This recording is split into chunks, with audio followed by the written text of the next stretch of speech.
Mana kamano jawinjona ma Tobi Jacob nyathi Kimirwa kendo ageno no ganda mag Luosa ni obet piny malach ahinya kadwa chiko itgi mondo ng'en to weche mage mawuok e Got Ramogi kochako an koro kinja makambo ka achopi Got Ramogi ka ende sama chon ok ang'eno kinja weche mage ma in kodo kawuono ni kotenre kod kit luog timbegi ma dhano timo to ok idhi maber ahinya ma juogi ma Got Ramogi dwano wuoye. Erokamano wuod Komenya. Awinji. Arwaki Got Ramogi Ajwang' ka. Kawuono nyikwa Ramogi Ajwang' ing'eni kichako higa. Ero. To nitie kaka juogi nene. Awinji. Koro kichako higa kama to juogi ng'iyo to en ang'o ma dichand nyikwa Ramogi Ajwang'. To juogo rango wacho no kinja wuothane mondo ing'iane to koro higa ni. Ero. Ichake nadi. To ka juogi wuotho. To range to yudo ni ng'eni kichako ngima. Awinji. To nyaka ng'iye yor dak. Koro juogo miya chike moko kani nyaka mi nyikwa Ramogi. Awinji. Ma gin chik 10 matayo ng'ama olawo dhako thurgi. Tich nyithindo bari. Ng'en nyithindo nyocha nitie imiye. Koro dok skul ni mokonyo jonyuol. Iget lawo dhako no odwaro juogi. Kionge kod juogi ok oyot. To juogi be nyaka iluri gi chikegi. Koro tich rito nyithindo bari. Ichako neno sik dhako e ot. Ing'eni sama dhako akore ka dichuo chako neno sike. Skul bendo yawo. Awinji. Nyithindo be iwinjo ka kuduogo. Ticha amesema. Ing'eni samo ticha amesema ni samoro ni wacho dhi nyise nyaka mama ni. To mama koro onge. Mama ni koro onge. Ni thurgi. Koro mamo mi juogi neno ni nyaka golie chike moko 10 manyalo tayo ng'ama lawo dhako thurgi. Kech ing'eni nyocha odwar idre ma kata mon bendo wacho an nakodi higa manyien. Inichaki kendi. Koro magi e chike ma juogi ogolo nyakwa Ramogi Ajwang' matayi kidwa lawo dhako thurgi. Awinji. Kaka wasepimo uchwanyre. Koro dhako wuok odhi thurgi. Awinji. Neno ka yot koro pogre ga ot maning'ega 2020 ot opogre. Ng'eno odi nyalo bet maduong'. Muduong' ni kaka to ka chieng' ma dhako koro ae. Botieko ndalo moko dwe achiel. Koro odino nyalo bet ni maduong' machana paw mpira. Iyudo koro pogre kod kaka de entiere e kinde ma dhako nitie. Koro chik namba 1 nyakwa Ramogi Ajwang' matayi ka dhako oweyo ringo dhi thurgi. Kik igon ni maru sim. Dhako uchwanyre go ringo dhi thurgi. Awinji. Juok Ramogi Ajwang' odagi. Kik igon ni maru sim. Dhako kuchwanyre go kwa ok igon maru sim. Ng'eni maro kigoni sim maro nyalo yanye. Obro penji to ikianga mondo go bedi godi sim. Onyalo chaka mijingani. Jakong'o ni nena ng'en ok ibidak koda koth nyara. Mano maro. Mari ng'eno osechako kamano. Mano maro ma wiyo timo seng'enge. Ting'eni ging'eny. Ochake kamano. Ang'e juok madalau. Ng'en ni to chik luok oyie mondo or. Oyanyre gi maro. Asekweri gamiga. Kawuon mane mineno ni gona sim ndalo moko kidak igoga sim. Nyachi dak wede dende nyara kasona loko bund joro. Koka nene tibro neno. Koro ing'eni chik Ramogi. Dwaro ni ka dhako uchwanyre go dhi thurgi. Tigo sim noweteni. Yo wadgi minyalo nyiso. Kata nyimegene. To karach ahinya. To wadgi no be nyaka idwar ka kidonjo kuome. Ing'eni chikegi mane miga koro ng'ama or. Ohero wete gi dhako. Kech nitie chieng' momaka pek. To jogi makonyi. Ema koro liero ni e tol. Koro ing'eni in kata in ga gi nyar ng'ato kanyo to kata wetene ikiaga. Be kogoni sim to kidichgo. Koro magi ka piny tek. To Ramogi ng'eni kagero ot. To we drisa ma ka dhoot olorre. Tinyalo wuok drisa. Koro kiyudo ka owete nyako ok mak sim. Bende kigo sim to wacho ni mano daku losuru kendo. To nyamine nyako yuori. Bende kinyiso wachno to wacho na ane kugochna ga weche magu kadwa. Koro chik Ramogi Ajwang' oyie ni nyalo gocho ni wuon nyako. Awinji. Wuon nyako koro tinyalo gochone tipimo ne ng'en wuon nyako en kendo odok ka kori. To wuon nyako bi ng'eno ng'e weche mon. Awinji. Onyalo winje wachni. Nikech gima timre ode chalo kod gima timre ode nyare. Bas koro konyalo dwaro mondo keth. To ber ga emomiyo idwaro ni kapok dhako weyi. Ng'eni Ramogi be nowacho. ng'ama pok odhi tur gi dhako boyal Ah. mano pok okendo. Koro ing'eni chik no dwaro ni kin gotonglo Ero, matin aha. titemo ga wuon minodi Aha. idiro ga gimo matin ma kata ka chieng' moro kowach tek Mm. to wacho ni ya mon be chando ji ing'eno nyalo wacho ni mon chando ji Aha. maro to dak wach ni mon chando ji odonjre na kod kech maro be neno ni chuo chando ji. Koro ageno ni chik no nyakwara moga jwang'o mako Ero. ni ka dhako weyi Mhm. kilaw dhako turgi Mhm. kik imul kaw sim ni dwa gon maro imanyo nyimege ni kata owetene karach ahinya to wuon gi kech wuon gi unyalo ga budho go bumadhi okta chupa ariyo Mm. mana matin ok marasasa ma koro ng'ato wacho madhoge. Chik namba ariyo nyakwara moga jwang' ma bende tayi Mhm. maduogo golo kech piny nye tek Mhm. mon nowacho ne higa an nakod higa mokalo ma koro ing'eni Januari ka chal mamoko nyoringo Ero. emomi juogi golo chikegi. Wacho ni dhako ma podi ok inyuomo kik irikni law thurgi. Dhako ma pod ok inyuomo Mano ne utimo osiep. Mano jalimbe. kata inyuolo go nyithindo adi Mano jalimbe. ing'eni juok ramogi odag mano Eh. mano ramogi wacho ni koa to nyaka ipim yamo. Mm. Ing'eni dhako ma pok ni nyuomo kata in gi nyithindo 4 to uchwanyre go to dhi thuri en tin kwa ramogi moko Ero. ma kodhaw dhako otieno kawuono kaka wawuoyo ni Ero. kiny gokinyi ng'eni dhako ng'eni sama dhako dwa to owacho madhoge Nyaka iwinjie wende moko magalagala. to wati ng'eni wang'eny dhako ma bende madhi adhiya yweyo Ero. maber to ok onyal chieng'no chieng' mudhaono ofundo mos fundo mos go kwande maber kabisa Kwano donji. Ero. ma chieng' miduogo kata ka nitie wuoth moro midwa dhi osepimigo koro chieng' midhi wuodhne kodhi kidwa tido ka ot pap to mawacho ni kiny awuok na kodi sani mar tich to en odhi yweyo koro chik namba 2 nyakwara moga jwang' nyaka mak ni dhako ma pod ok inyuomo kik irikni law be inyalo penji ni to ite in ng'ama ibiro kani koro ok dwa ni muomri. Chik namba 3 nyakwara moga jwang' ma bende tayi kilaw dhako thurgi wacho ni kik ilaw dhako kendi thurgi mano dhi mayi mask awinji law dhako kendi thurgi ng'eni mano dhako nyalo wacho ok ine kobiro kende ng'atni kite rach jodalagi be ok dware ne dako kae wetene to wetene nitie ne dako kae wuonegi to wuonegi nitie ok dware nyaka gi jogweng'i nang'eyo ng'ani onge ga kata osiepne ing'eni koro mano mayi mask mama an okane kata utemo loso okane ing'eni mano ka ine ka dhako osegendo bro ginen an afadhali atho yawa ng'atni ing'eni sama isewinjo nyingi ma wuon ng'ane onge olal kata ni jalego kata jagembe in ng'atni ing'eni mano kes matek ng'atni to kata ka kes ne tek koro in ori be nyaka koro nyaka kwano nyalo lokre ataro ka in ing'eni sama in od maro to nyaka lon weche miwacho in od maro to minodi ma un ga gocha koro kwacho ni wuon achieng' ng'atni to owetegi nyako omera iluongi ni omera kanyi ing'eni koweche te iyudo ka nyinge to jomoko ne bwana to jodongo ting'eni horega koro nyalo luongi ni jagemi kanyo nyaka ing'eni koro weche nyalo betie matek.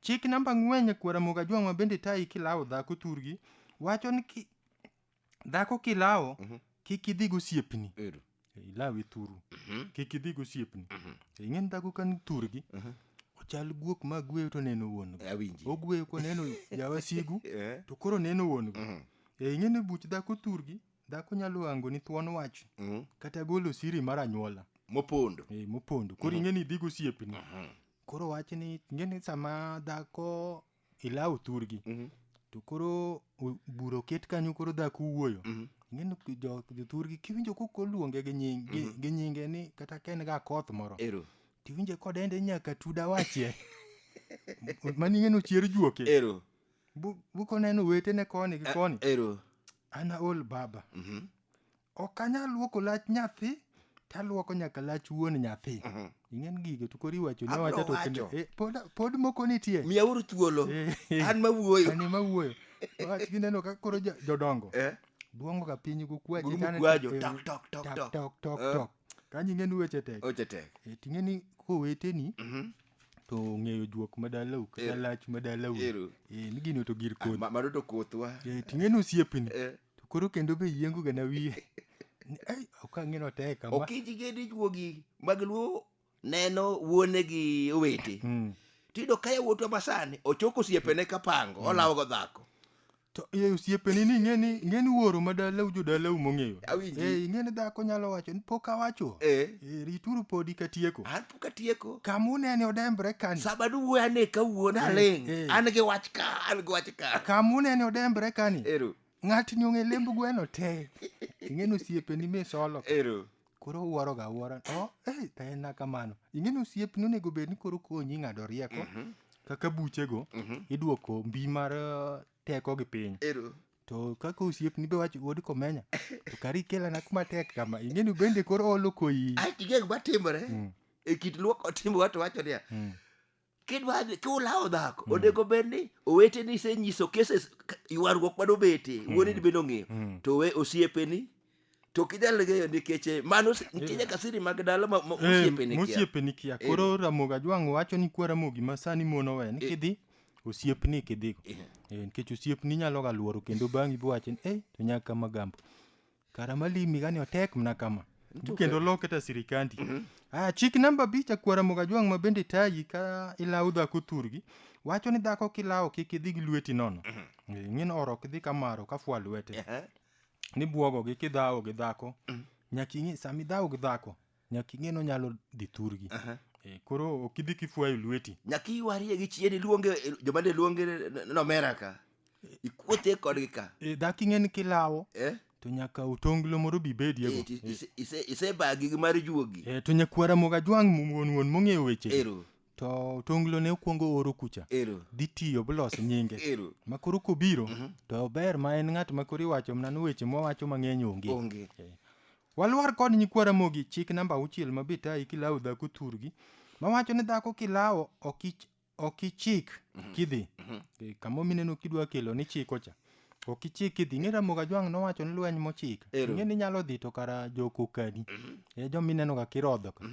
Koro ing'eni kibuogo gi abuoga ni ini center to japiko osekelo wach ni jaod ng'ane bende nitie kobiro. Ing'eni oro ok nya duoko ni dhi biduog. Awinji. Koro jiringa manra mana kaka dilosi. Ero.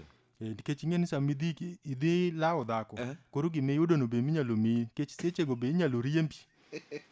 Koro kidhi. Ero. To idwa no kichik. Makata kigoyi to en goch maonge mpango. Mopangi ing'eni mineno ga. Ing'eni tie gwenge moko.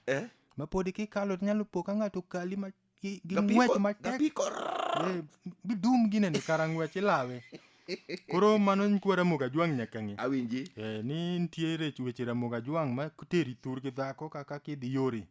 Nitie ma teri thur gi dhako kidhi liel, kidhi neno dala, kidhi limbe, kidhi yali thur gi dhako kata kilawo dhako. Koro ok ichike. Chik namba 7 nyakwa Ramogi Ajwang' ma betayi kilawo dhako thurgi. Wacho ni kilawo dhako kik idhi gi gimi kwayo ng'ato. Iwuok karo uchwanyre gi dhako koro idhawe. Ero. Idhi bura thurgi. Ng'ama lawo dhako en ng'ama dhi lweny. Kik idhi kwa sut. Jomoko kwa nyaka piko. Konyaga piko. Konyaga piko. Koro ing'eni dhi nyisri gaga piko. To dalano gimone pok itere to nyar jogi sedago higni kata na 5. Jomoko bendo haya nyaka gari. Gari ne ma nyalo ga dong'. Gadi nyalo wacho ni koro gimwatim. Nyarwa ni iseketho ngimane. Nyuolo go nyithindo 6 kuma do dhiye onge gimo be pok ikelo ka. Nyarwa ne kichal ok ne chal kama. Bul be igoch bi go ka bund roho. Nyarwa ne dhano. Ting'e no wadgi moro osewacho. Ni gik mowacho gi ng'atni onge. Kaura piko cha uketi simba. Waburo wuoyo bang'e. Ng'eni kes mag keny go kinya teri kot. Kech gima iwe thur gi dhako. Apiko no selon ni simba mwalo. Chik namba 8 nyakwa Ramogi Ajwang' ma bende tayi kilawo dhako thurgi. Wacho ni nyaka ing'e ni dhako winyo kani thurgi. Nyalo dum ni mipenjiri to mae bende mina chieng' mwan ga gocha. Mang'eyo mwago ga gomba ka yawa. Madenda gani wuon ng'ane cha. Watemo nango. Koro nyaka ikri ni duoko mag miriambo mamagi. Ero. Haya. Namba 9 nyakwa Ramogi Ajwang' ma bende tayi kilawo dhako thurgi. Wacho ni dhako ok ilawo gi nyithindo. Nitie jomoko kaka koro piny tek. Dhako nonyuolo rudi. En mon be ka samodwa. Koro pimi nyithindo koro nigi dweche 7 8 ka. Awinji. Koro kuting're. Koro ingen tie jomoko mawuok an nyithindo gi to ywak wiya ma kanyal ginene. Kawuono adhi kodgi te. Adhi kodgi te. Mineno ka oro chopo kotwe nyithindi itoke. Gitimre piny Ramogi Ajwang'. Ero. Ramogi odag. Nyithindo gin magi. Dhano ok nobiro gi nyithindi dala kanyo. Omiyo kuchwanyre kode bodhi thuri. Wek wuo gi nyithindo. We nyithindo dhi kanegi kendgi. Kata kitero getene gidhi limbe to giting nyithindo dhi yalogo kes. Dhako kaga gi nyithindo. Kodwa at nyathi matini motigo. Koywak wi diriyo. To donge madoyo modwa mondo ilawego. Ilawego. Mano nyakwar Ramogi Ajwang' nyaka ng'e. Ero. Bar apar. Bende wacho ni dhako kilawo to nyaka udhi gi joma thuondi. Nikech kanyo weche nyalo ga wuokie. Awinji. Ing'en tienga ma joma nyalo dhi gi ngoche. To winja kiwacho ni wuod alego. Kodh yamo wang' naneno korwaki e odwa ka. Mano ng'eno wadgi nyako mosewacho. Wasegombi gaming'a. An kako wadgi nyako mane riambi ot kobiro go lam cha bi nyalo para. Koro ma ing'eni nyaka idwa ng'ama thuondi. Apidho ji adi. Nikona nwa apidho ji. Apidhako kendo apidhi ora. To ng'ato be wacho ni to ng'ano uwacho ga gang'o. Ing'eni kidhi gi joma ngoche. Tineno na ng'ato oseketo simi ithe. Aduogo. Teka kokalo. Kako wuok. Kaka badhi e sim. Oluwati achiel modhi. Oweye ot kendi. Koro ing'eni sama dhi ka idwaro jok ma thuondi. Mawuoyo. Ma kata kawacho ginene to chwalo kama kelo kwe. Nikech sechego. Ok en ga wach mayot. To mabe kwatieko go mabe wamedo nyiso nyakwar Ramogi Ajwang' ka dhako weyo dhi thurgi. To chik dwa ni nyaka iluwe. Wek rita nikech ing'eni chopo kama ko dhako be gocho ni to ok ibi thurwa mondo watiek aduog. Ting'en dichuo bo nyonre koni. Ting'en ok chik Ramogi kidwa ni dhako duog. Kech kuduogo to dichuo bo wacho ni. To donge ni idhi biduogo kendi. Koro keny. Ok irit kamano. Idhi adhia kori ome makata makosa ne mare. Titur. Joma ne turga ema miech gi nitie. To ng'ama tur ni dhako to kare ik bedie. Koro ageno nyakwar Ramogi mamon oweyo komako chikegi. Kalawo dhako to weche bo bedo ta maber piny Ramogi nikech duok Ramogi Ajwang' ema dwaro ni olu chikegi. Awinji. Mana kamano ne wan koda Okinja Makambo e got Ramogi ka indiko Okinja kolo chik 10 matayo ng'at malawo dhako thurgi. Mae wach ma osegwenyo ya mang'eny ahinya kendo yudo ka kinde ma olawo dhako bedo kod mirima mang'eny mohingo teko ne ma an koket bura piny to koro yudo ka koro mirima ma koro wuoyo kuome to kowach weche manyalo riwo keny mondo duogi e keny margi. Nyinga Tobi Jakom Nyathi Kimirwa.